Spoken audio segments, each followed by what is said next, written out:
So my partner Ben has funded a pilot program in Las Vegas. The Las Vegas PD now has the ability to put an unarmed drone with a high-resolution camera on site at any 911 at the location of any 911 call, any burglary alarm, or any gunshot. In Las Vegas, they're able to put a drone on site in 90 seconds. Wow. Right, and that has two consequences. Number one, if something goes wrong, if there's a break-in or whatever, there's something happening, a carjacking or whatever. Number one, you're gonna have instant response. You're gonna be able to see it. By the way, the drone can then follow the perpetrator, right? So the guy drives away, the drone follows, right? So you can't get away from these things.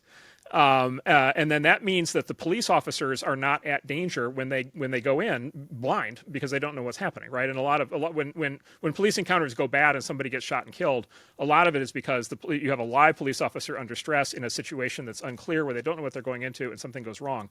So if you have the drone in there, even if the drone doesn't have a weapon on it, you have the visibility such that the police officer will know what to do when they get there, and there's much higher likelihood of things going better and lives being saved. That's one, but two, the deterrent effect, right? If you know that in Las Vegas, if you shoot somebody, you're going to get caught by a drone, or break into a 7-Eleven at 2 a.m, you're not going to do it. Right, and so these are just examples right now of the kind of technologies that could be deployed. And again, these are I'm talking about unarmed drones, but just eyes on, massive deterrent to crime.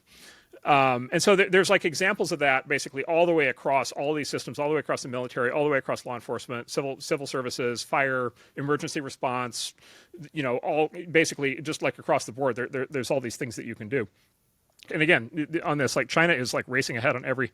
So China has a two-part strategy. One is they take everything we do and steal it, and steal it, or get access to it. And then two is they have a lot of their own smart people, right? And then they heavily support them from the government.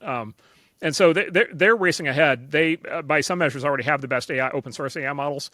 One of the things the Biden administration was trying to do was kill open source AI. In a world where the U.S. is not the leading open source AI world, then China is. Then the entire world technology infrastructure is running on Chinese AI. That seems like it would be a bad idea. The Biden FAA, tried to successfully, in large part, try to kill the American drone industry. As a consequence, the Chinese own the global drone industry. Most drones in use by the American military today are made in China.